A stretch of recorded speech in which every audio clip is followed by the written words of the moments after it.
أعوذ بالله السميع العليم من شر الشيطان اللعين الرجيم. بسم الله الرحمن الرحيم، والصلاة والسلام على أشرف المرسلين العبد المؤيد الرسول المسدد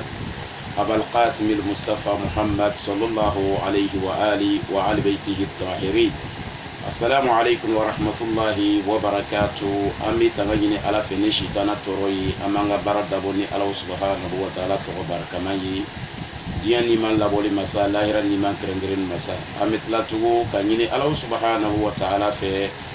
a ka kisi n'a ka nima a ko caya Ahamadu kan, Mustafa kan, danfɛnw bɛɛ lajɛlen kan, ɲuman kan, an'u ka somɔgɔ sanuma, somɔgɔ minnu Alahu subhanahu wa ta'ala y'o saniya bɛɛ lajɛlen na k'o yɔrɔ ma janya k'o bɔ nɔgɔ fitinin n'a belebeleba bɛɛ lajɛlen ma. Nɔgɔ tɛ se ka gɔrɔ o ma saniya min kɔfɛ fiyewu. O tɛmɛnen kɔfɛ an badenw, anw y'a fo folila foli min dan t'a la ni ka nin hadisa kunkurunin ni kalan k'a di aw ma. Hadisa min ni bɛɛ lajɛlen ka kan ka taasibila kɛ a la n'o ye hadisu sakalayini ye. Alahu subhanahu wa ta'ala ko an ma kira ka kumakan na kuranɛ kɔnɔ, a ko wa ma ataakumur rasulu fakhuzuhu wa ma nahakum anhu fantahu. A ko ni kira ye fɛn o fɛn min di aw ma a y'a minɛ, n'a y'a aw bali k'aw bɔ fɛn o fɛn min na fana a y'a yɔrɔ ma janya ka bɔ a ma. Wa nin hadisa in filɛ nin ye kira y'a d'a ma n'o ye hadisu sakalayini ye, ni sɔsɔli ma na dɔnnikɛla fila ni ɲɔgɔn cɛ hadisa in ka sɔhihuya la ani hadisa in ka ɲɛlen la. Hadisa sakalayini o ye hadisa jumɛn ye n badenw, a y'a tolo ma jɔn a y'o lamɛn. Kira le ko sallallahu alayhi wa alihi wa sallam, a ko inni tarikun fikum sakalayni kitaballahi wa itrati ahlal bayti ma in tamassaktum bihima lan tadillu ba'di. A ko ni kira Muhamadi tagali kɔfɛ, ni Muhamadi tagali kɔfɛ n bɛna fɛn fila le to aw ye, n'a y'o fɛn fila minɛ ka dun a la ka baara kɛ n'a ye aw tɛna tunu ni kira Muhamadi kɔfɛ sallallahu alayhi wa alihi wa sallam. A fɛn fila joona joona ko kitaballahi, ko Alahu subhanahu wa ta'ala ka kuranɛ min b'an bolo n'an b'a kalan laylan wa naharan, sufɛla ni tilefɛlaw la, ni sura 114 bɛ sɔrɔ kuranɛ min kɔnɔ. Kuranɛ bɛɛ ye kelen ye. Mɔgɔ dɔw bɛ siyaw tɔgɔma k'a fɔ ko kuranɛ wɛrɛ b'o fɛ. Haza kazabun wa iftira'an ala shi'a, o ye nkalon ye ka la siyaw kan. Siyaw yɔrɔ ma janyani don ka bɔ o kumakan ninnu na. Donc ala kira ko k'ale ye kuranɛ de to anw ye, ko n'an ye kuranɛ minɛ ka baara kɛ n'a ye anw tɛ tunu.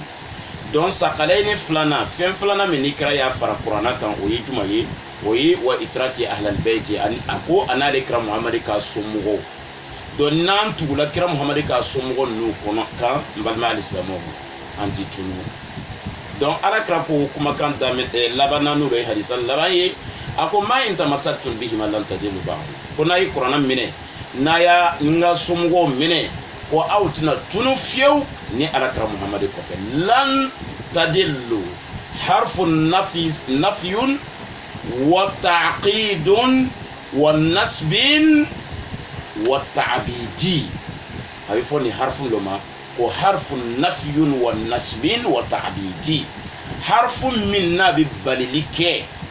gɛlɛya la fiyewu fiyewu k'a fɔ ko lan tadillu, aw tɛna tunu fiyewu ni alakira Muhamadi kɔfɛ, ma dama n'a ye kuranɛ ni n ka somɔgɔw minɛ. Mais kira ka somɔgɔw minɛli bi a bɛ cogo jumɛn silamɛw bolo dugukolo sanfɛ, n balima alisilamɛw? An ye tiɲɛ fɔ ɲɔgɔn ɲɛna.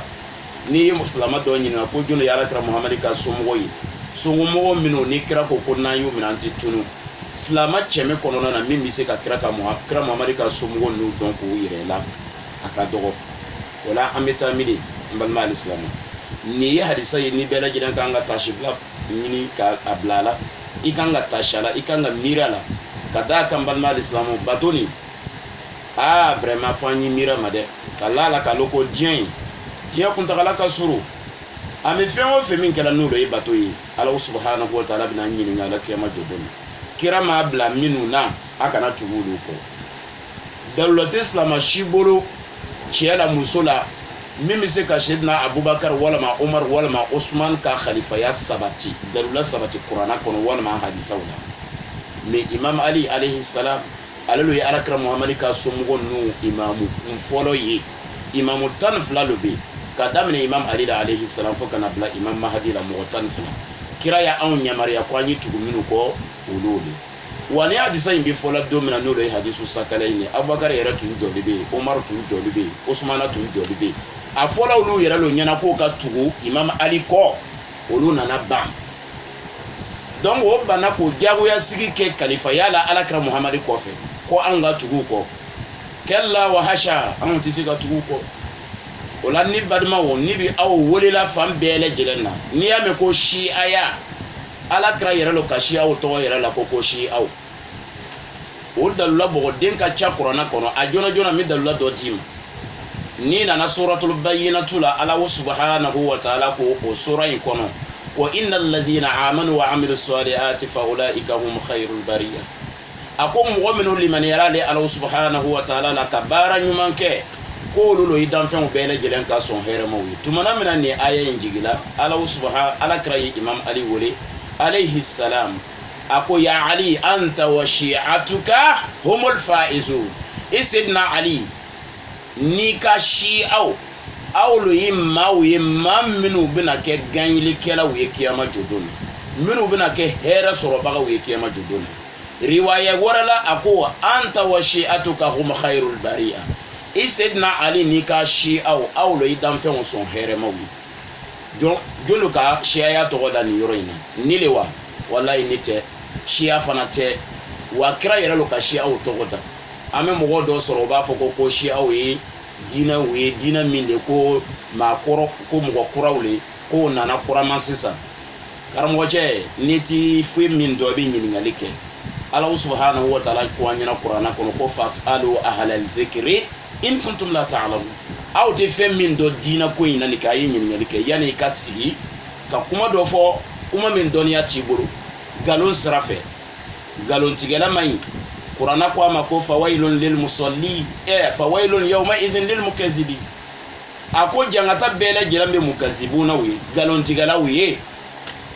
nolo ye wailun galon tigala betala don wailun do kono kiyama jodona wi jahannama bundo lo ye wa kira yara ko nafola ko wailun ko wadin fi jahannama law suyirat fihi jibalu dunya lazabat min siddatul harriha akoni yama ko wailun ko kolon jugu dole na be soro jahannama kono nu yi dia kulu bele gilen cheka bla kono ko aba bele gilen yidu jono betala sigi kiyama jodona wi galon tigala lu don slama muso aw minu ni aw yinga video ni soro aya leme nyanama yana aka mugo wara uzuze ika mugo do zuze tagabulu do kan ka foko obi nike otinike ebe jija iba kala nyini ka ke ebe gbara wala ko nyininga akacha Allah subhanahu wa ta'ala fe ya rabbi ala bina adoniti nyininga likela tutunu meme min fo anyana kira tala ka fenkele min to anwe o yi qur'ana ye o ya ka somugo ye kadaka kira yara ba don ko tagabulu bina chaya ina fo na kira yara ka hadisa dola ako sataftariku hadhihi al umma ako ni je kuluni ni alekra muhammadin manton ko bina faran fo jusqu'à bi wolon flane saba ala salasi wa sab'ina firqatun bi wolon flane saba anana riwaya wara wala ko bi wolon flane kele wala ma bi wolon flane fla me kuma labana ala kra ko di ako kulluhum finnar ako nu bele jere me jigi jahannama ko kiyama jodono bebe jeni illa wahida fo kelendi abu fo o kelen to la numa ko firqatun najiya ko je kulu minu bena kishi alijoma jodona kado aljina kono olu yi jonye mbadma muso e yera nyininga yela ebe tagabulu min kane e bu soro olu chela wa seli dante islamaya dante ni brika wuriye seli leri sele be wuri kana brika wuri ka tagate la ay kalan ka yi recherche ke aya nyaaw daire wahabiya yimana ubla aw nyana sunamo yimana chama lo bla aw nyana chiebe kanga bobi ala kira ko ale kira muhammad ka sumugo no masalu ahlul baiti ako ale kira muhammad ka sumugo ka misaliya ke masalu safinatun nuh man raqibaha faqad naja wa man takhallafa anha faqad gharaka wa hawa ako ni kira muhammad ka sumugo ka misaliya akela kome ina fo nabila nuh ka bato misaliya aka mugo kono aka mugo chela mogo min dola o bato kono olo kishira mogo min ma bato yin soro ka do akono olu lo tala jiwo yo fe kora juma lo be kuma ina ma o mani ma tu ala kra muhammad ka ahlu baitu ka tasrako ibi fulula ni ya do ka soro ka ban wallahi billahi bi jeni alkiyama jodonna foi titla jahannama na mɔgɔ min m'a lɔn a kibaruya ma se mɔgɔ min ma ahlu beitu kira ka somɔgɔ ka taasira na kibaruya ma se maa o maa min ma i tola i ka bato kɔnɔna ten i ka masahabu kan ten i ka taasira kan ten ka tugu abubakar ni umar ni usman n'u kɔ imam maliki ka taasira kɔ shafi'i ka taasira kɔ hanbali ka taasira kɔ hanafi ka taasira kɔ i tola n'u kunfinya ye fɔ ka taa sa ladɔla ala subhanahu wa ta'ala olu tɔgɔ ye gafurun ala ye yafa masa ye ala bɛ se ka yafa ma parce que ala subhanahu wa ta'ala a ti jɔn minɛ hali jɔn ma jɔ don na n'a tigilamɔgɔ ka kunfinya ye ala bɛ prévu jɔ e kan ka sɔrɔ k'i minɛ mais ni ahlu beitu donnen toro la e banna ko n ti bɔ n ka taasira kan ko nkalon le ko diinɛ kura le alhamdulillah n balima alisilamu an kɔni tɛ mɔgɔ si jagoya mais an kɔni bɛ tiɲɛ f'i ɲɛna faman sha'a falyu'min n'a ye diya i ka minɛ ka baara kɛ n'a ye waman sha'a falyakfur n'a yɛrɛ ye diya fana i ka ban la la ikraha fi din mɔgɔ ti mɔgɔ jagoya silamɛya in kɔnɔna na hali e yɛrɛ dencɛ i denmuso n'i y'a jagoya ka bila seli la n'a selila ala t'a fɛ mais tiɲɛ ye min ye o bɛ fɔ an kɔni b'a fɔ e bɛna mɔgɔw dɔ ye o bɛna fɔ i ɲɛna ko siya mɔgɔw bɛ sahabaw ni ɲina hadha kadhab o ye nkalon ye kala siyaw kan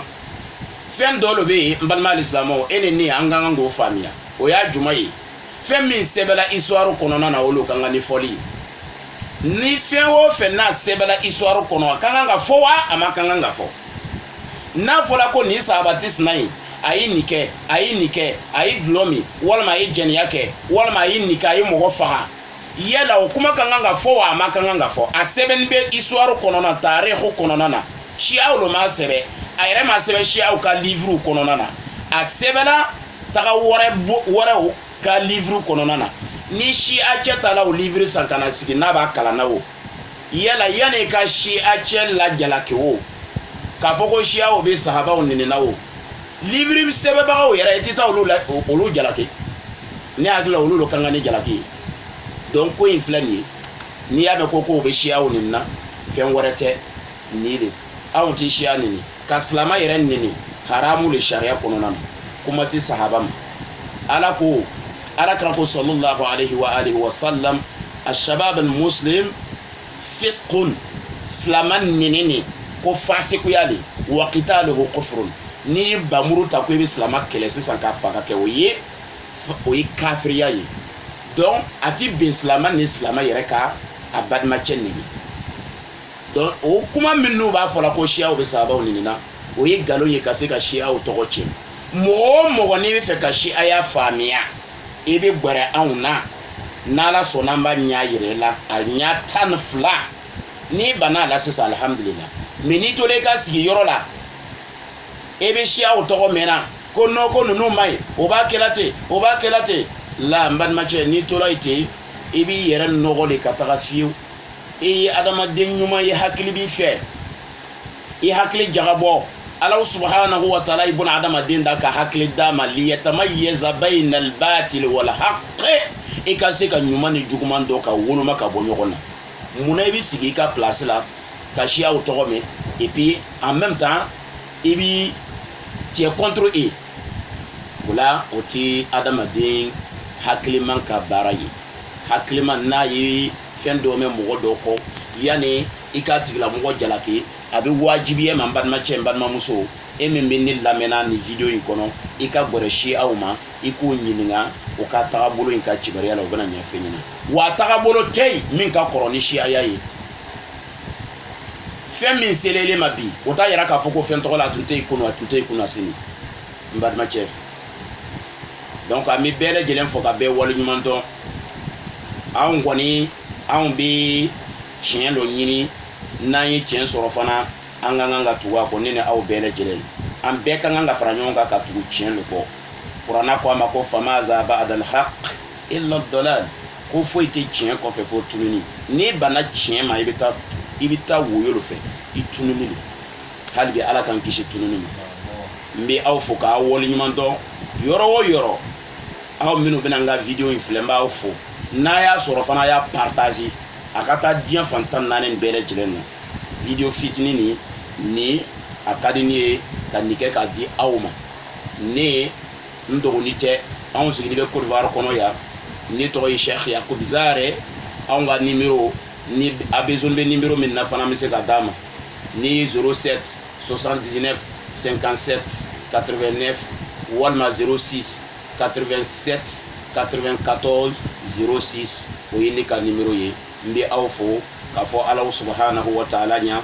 ya rabbi ne ni aw bɛɛ lajɛlen Ala k'an kanda k'an bila sira ɲuman kan sira minnu ni olu bɛna taa kisi kiyama ju dɔn ya rabbi Ala k'o di ne ni aw bɛɛ lajɛlen ma ahalu beitu kanu ya rabbi Ala ka don ne ni aw dusukun na parce que Ala kira ko fama wa man mata ma wa man nasala ala hubbi ali Muhammad Ala kira Muhammad ka somɔgɔw k'a kanu kan mata maghfuran i sala ka taa sɔrɔ i yafani de Ala subhanahu wa ta'ala jurumu foyi t'i la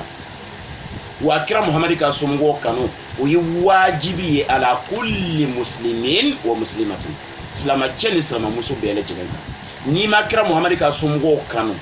Ala b'i minɛ kiyama jo don na i ka seli t'i kisi i ka sun t'i kisi i ka jaga t'i kisi i ka heji t'i kisi i ka baara foyi de tɛna i kisi parce que n'i nana kuranna kɔnɔ kuranna b'a f'i ɲɛna ko kira ka somɔgɔw kanu ye wajibi ye faridali i n'a fɔ Ala ko an ɲɛna kuranna kɔnɔ qul la as'alukum alayhi ajran illa al-mawaddata fil qurba a ko Muhammad a fɔ i ka mantow ɲɛna e kira Muhammad t'i foyi ɲini n'olu fɛ i ka kiraya laseli la o ka kɛ e kira Muhammad ka somɔgɔw fɛ dɔrɔn o y'i ka somɔgɔw kanu ni Ala kira Muhammad ka somɔgɔw kanu a kɛla komi e ka kira Muhammad ka somɔgɔw i ka kira yɛrɛ lo sarati ajru risalatu Muhammad hubbu ali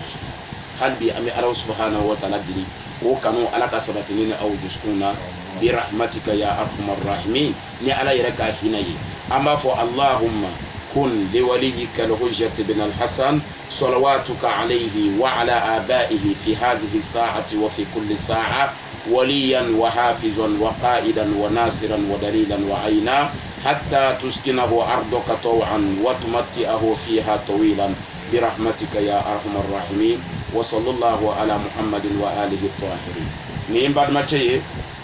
محمد الويدراغو مي فوكسوله أمي الله سبحانه وتعالى ديري Ala kan to ɲɔgɔn ye Ala ka sɔrɔ ɲuman d'a ma